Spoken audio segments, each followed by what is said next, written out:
Hello friends, माँ सरस्वती की स्तुति करते हुए हम आज इस चैनल पर शुरू करने जा रहे हैं भारत के भूगोल की एक अद्भुत श्रृंखला।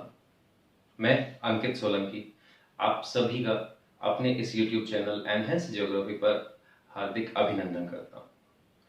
आज हम शुरू करेंगे भारत के भूगोल के अंतर्गत भारत की अक्षांशीय व देशांतरीय स्थिति।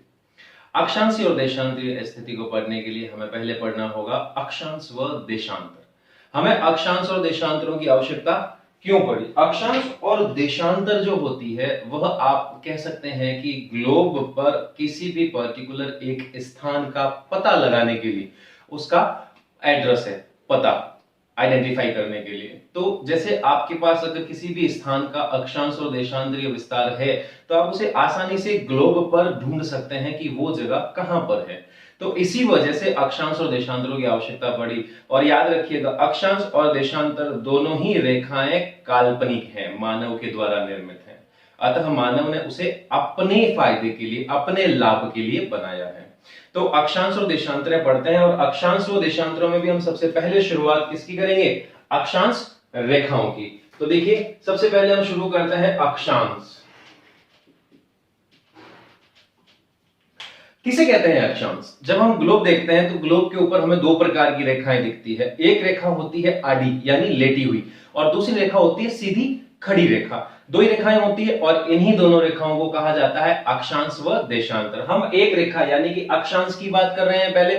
तो ग्लोब पर जो आड़ी यानी कि जो लेटी हुई रेखाएं आपको दिखाई देती है वह अक्षांश कहलाती है। बस इतनी सी परिभाषा याद रखनी है हमें नहीं उलझना है कि पृथ्वी की कोणीय दूरी से पश्चिम से पूर्व की तरफ खींची गई सीधी लंबवत रेखा अक्षांश कहलाती है। कोई जरूरत नहीं है, हमें सिर्फ इतना याद रखना है, अक्षांश यानी ग्लोब पर आड़ी अथवा लेटी हुई रेखा अक्षांश रेखा कहलाती है। सिंपल, खत्म कहानी बस। तो देखिए, आगे देखते हैं अक्षांशों के बारे में। अब अक्षांश रेखाएं जो है वो संपूर्ण ग्लोब पर खींची गई है। ये जैसे मान लिया मैंने आपके सामने एक ग्लोब बनाया, ये ग्लोब है, ठीक है। अब इस ग्लोब पर मैंने आपको बताया कि आड़ी खींची गई अथवा लेटी हुई रेखा अक्षांश कहलाती है। यदि मैं इस ग्लोब पर आपको कहूं कि कहीं पर भी एक लाइन आपको खींचनी है तो आप कौन सी लाइन खींचेंगे? सबसे पहले आप क्या कहेंगे कि सर सबसे पहले बीच में ही लाइन क्लियर कर दें, खींच लेते हैं।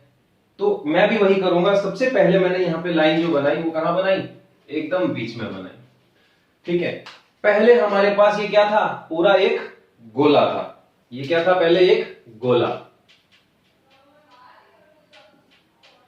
और अब हमारे पास ये जो 0 डिग्री की रेखा है, इसे खींचने के बाद में ये जो अक्षांश रेखा हमने बीच में खींची है, इसे खींचने के बाद में अब हमारे पास गोले दो हैं, लेकिन दोनों अर्ध हैं। यानी ये भी अर्ध गोला है और ये भी अर्ध गोला है। तो इसीलिए हम इसे क्या लिखेंगे? गोला प्लस अर्ध। और ये भी क्या हो गया? गोला प्लस अर्ध।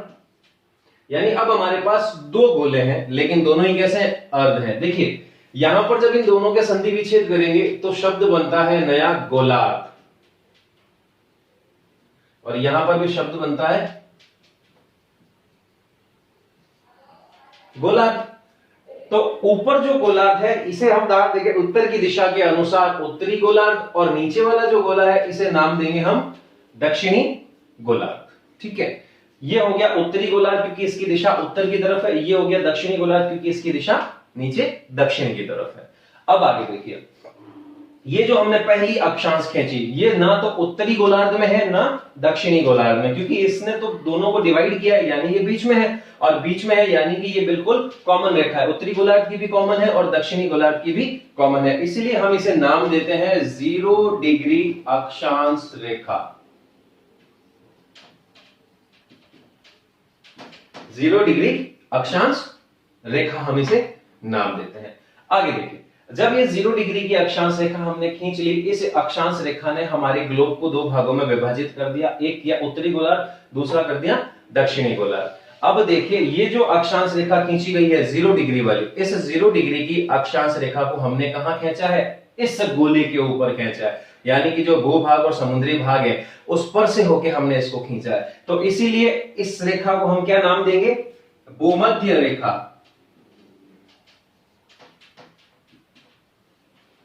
हमने क्या नाम दिया इसे? भूमध्य रेखा नाम दिया। भू अर्थात धरातल, मध्य यानी बीच, धरातल के बीच से खींची गई रेखा भूमध्य रेखा।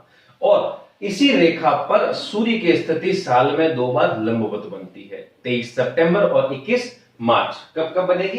23 सितंबर और 21 मार्च। इन 2 तारीखों को सूर्य इसी रेखा पर लंबवत चमकता है और लंबवत चमकने के कारण यहां पर 23 सितंबर को होता है शरद विषुव और 21 मार्च को होता है बसंत विषुव। तो शरद विषुव और बसंत विषुव, इन 2 विषुव यानी ये शरद और ये बसंत, इन 2 विषुव के कारण इसे एक नाम और दिया गया है और वो नाम है विषुवत रेखा।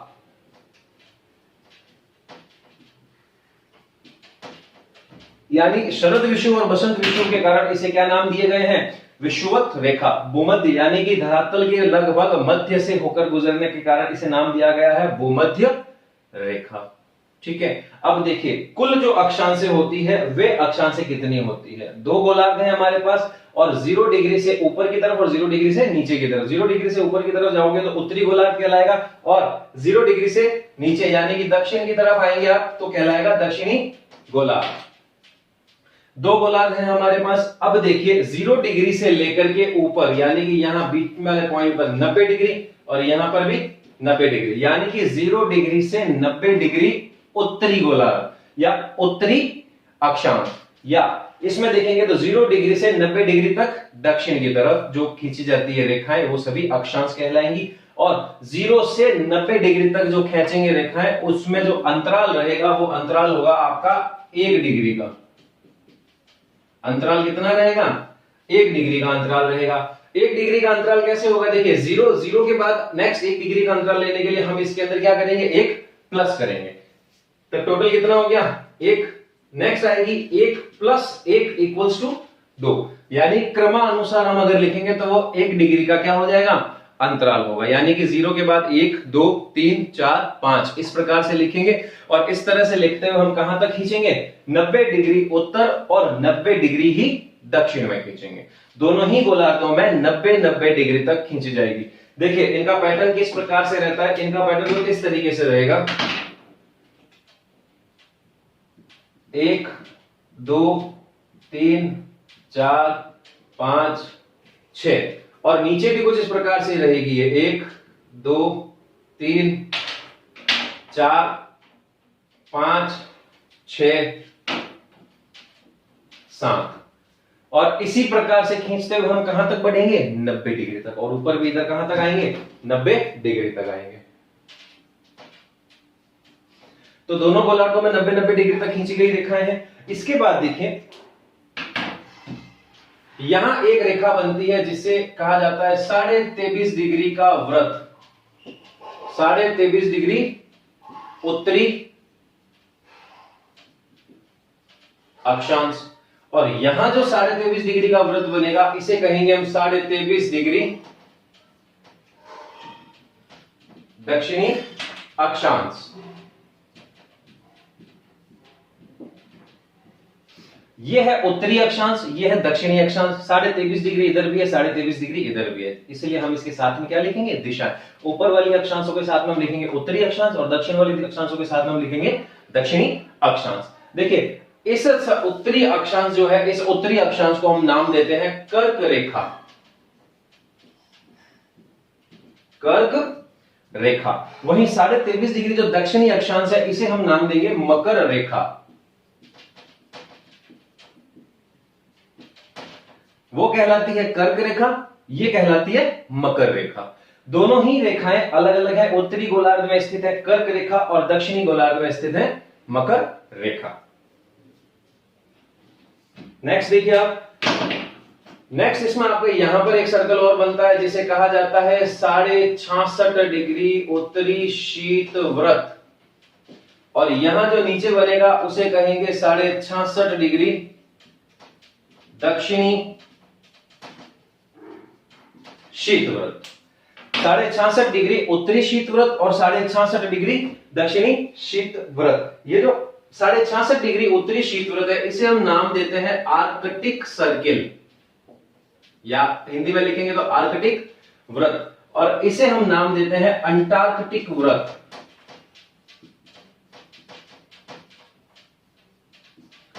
अंटार्कटिक व्रत, ये हो गया आपका आर्कटिक व्रत, ये रहेगा आपका अंटार्कटिक व्रत। और जो 90 डिग्री उत्तर में आपने लिखा है, जो 90 डिग्री की जो रेखा यहां पे हमने खींची है, इसे हम नाम देते हैं उत्तरी ध्रुव,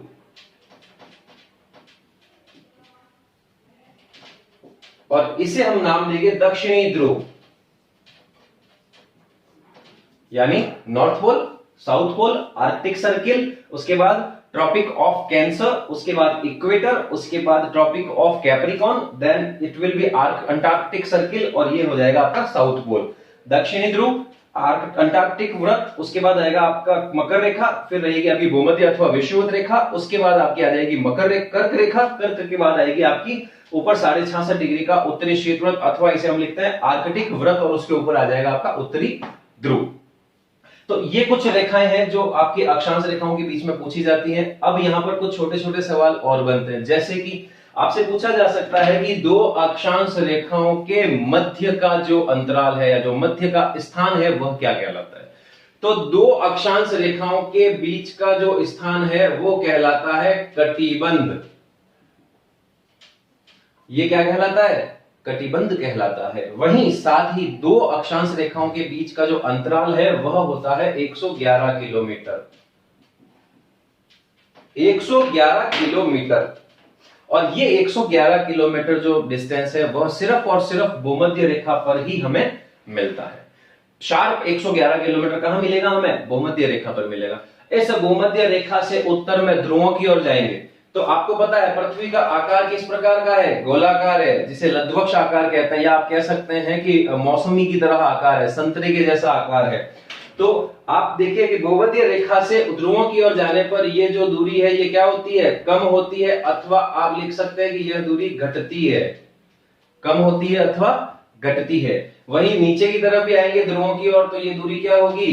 कम होगी, या क्या होगी? घटती है। यानी सिर्फ और सिर्फ ध्रुवों पर ही आपको भूमध्य रेखाओं के बीच का अंतराल कितना मिलेगा? 111 किलोमीटर, या बीच की दूरी कितनी मिलेगी? 111 किलोमीटर। अथवा यहां से ऊपर ध्रुवों की ओर अथवा नीचे ध्रुवों की ओर जाएंगे तो आप यहां देखेंगे कि इनके बीच का जो अंतराल है वह क्या हो रहा है? कम होता है, घटता है। 111 से कम क्यों घटता है? क्योंकि पृथ्वी की आकृति कैसी है? लघ्वक्ष है, यानी कि आप कह सकते हैं कि संतरे के समान है। इस वजह से ये दूरी क्या होती है? कम होती है अथवा घटती है। दूसरी चीज देखें, आपसे डायरेक्ट क्वेश्चन कई बार पूछा जा सकता है कि अक्षांश रेखाओं का संबंध किन से है, या क्वेश्चन बनता है कि निम्न में से अक्षांश रेखाओं का संबंध किन से है? वर्षा, तापमान, जलवायु, अथवा इनमें से कोई नहीं।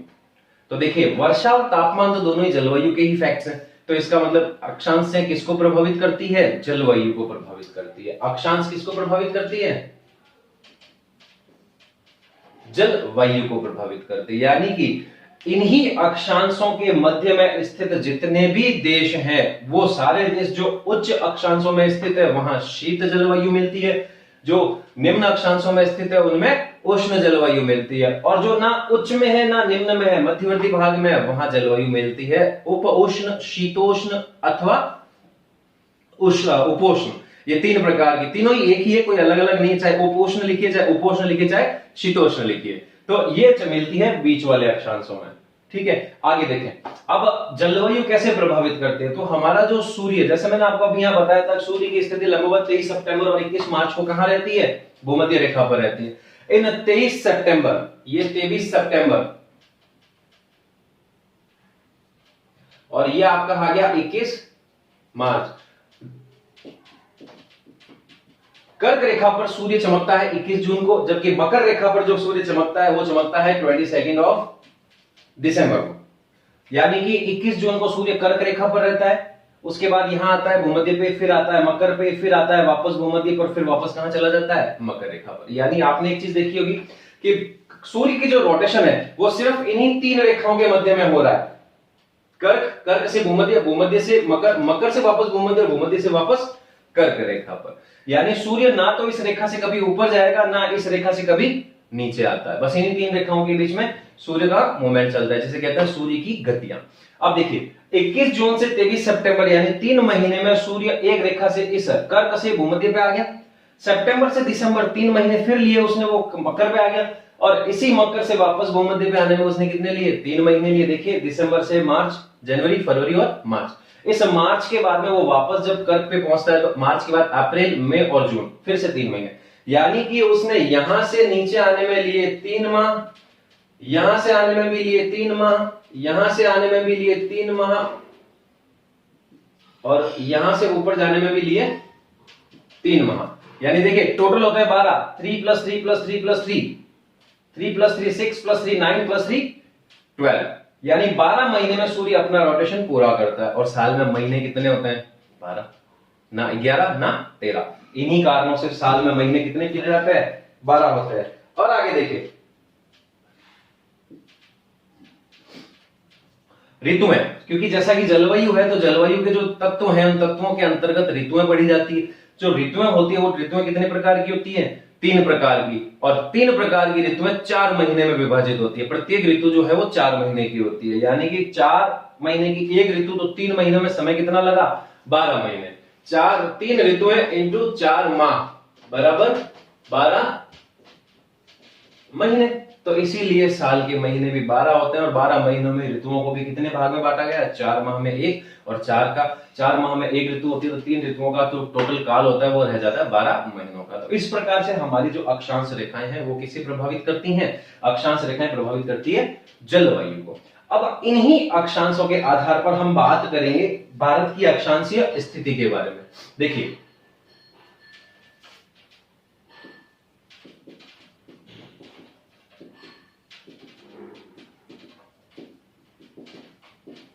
भारत की अक्षांशीय स्थिति,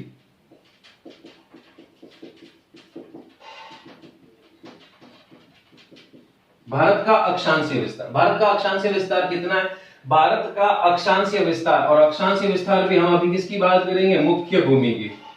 तो मुख्य भूमि का जो हमारे भारत का अक्षांशीय विस्तार है वह शुरू होता है आपका 8 डिग्री और 4 मिनट से, और 37 डिग्री व 6 मिनट पे आकर के समाप्त हो जाता है।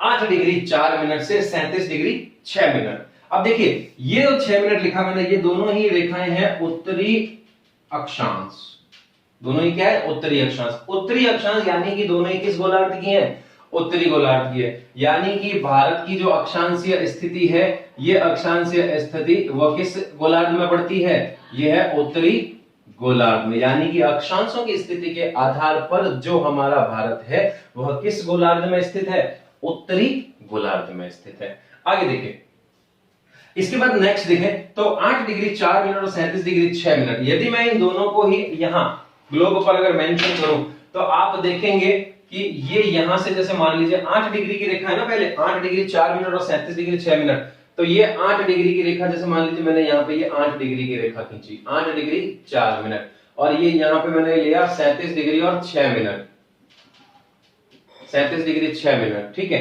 तो भारत की जो अक्षांशीय स्थिति है वह किस गोलार्ध में बन रही है, उत्तरी गोलार्ध में। यानी कि भारत अक्षांशों की स्थिति के आधार पर किस गोलार्ध में स्थित है, उत्तरी गोलार्ध में स्थित है। आगे देखिए, कर्क रेखा जो है आप देख रहे होंगे, ये भारत का अक्षांशीय विस्तार है, 8 डिग्री 4 मिनट से 37 डिग्री 6 मिनट, और कर्क रेखा लगभग देखिए मध्य से होकर गुजर रही है। यहाँ पे ये देखिए बीच में 23.5 डिग्री उत्तरी गोलार्ध या उत्तरी अक्षांश कर्क रेखा। तो यानी कि भारत का मध्यवर्ती अक्षांश, लगभग मध्यवर्ती अक्षांश आप क्या कह सकते हैं, कौन सा है, कर्क रेखा, यानी 23.5 डिग्री की रेखा। तो ये है हमारी अक्षांशों के बारे में जानकारी। उम्मीद करता हूं आपको पसंद आई होगी, आपको समझ आया होगा जो भी पढ़ाया गया है। आप एक बार मेहनत करें, कोशिश करें घर पे इसे अपने आप पूरा लिखने की, पूरा अपने नोट्स बनाएं एकदम अच्छे से। यदि आपको किसी प्रकार की कोई दिक्कत हो रही है, कोई चीज समझ में ना आई हो, तो आप मुझे कमेंट बॉक्स में कमेंट करें, मैं आपके मैसेज का डेफिनेटली रिप्लाई करूंगा। आपकी जो भी समस्या होगी उसका समाधान करने की मैं पूरी कोशिश करूंगा, और किसी प्रकार की कोई डाउट्स हो तो भी आप मुझे मैसेज करें, कोई दिक्कत नहीं है, मैं आपको जितना हो सके उतना जल्दी से जल्दी रिप्लाई देने की कोशिश करूंगा। तो इसी के साथ आज हम क्लास यहीं समाप्त करते हैं। नेक्स्ट जो हमारी क्लास रहेगी वो रहेगी देशांतर रेखाओं के ऊपर। देशांतरों के साथ में हम थोड़ा सा ज्ञान देखेंगे समय का विभाजन, समय को कैसे सेट करते हैं हम वो भी पढ़ने की कोशिश करेंगे, उसके साथ में समझने की कोशिश करेंगे वो भी। तो जल्दी मिलते हैं नेक्स्ट क्लास के अंदर, और आज के बाद आपको सारे वीडियोस कंटिन्यू मिलते जाएंगे डेफिनेटली, किसी प्रकार का कोई ब्रेक नहीं होगा, लगातार आपको वीडियोस मिलते रहेंगे अपने अगले चैप्टर के बारे में। और हर वीडियो के एंड में मैं आपको बता दूंगा अगला चैप्टर हमारा, नेक्स्ट जो चैप्टर होगा वो हमारा क्या होगा। ठीक है, तो वीडियो यदि आपको पसंद आई हो तो प्लीज इसे लाइक करें, शेयर करें, कमेंट करें और सब्सक्राइब करें। अपने मित्रों के साथ भी शेयर करें और उन्हें भी सब्सक्राइब करने के लिए कहें। Thank you very much.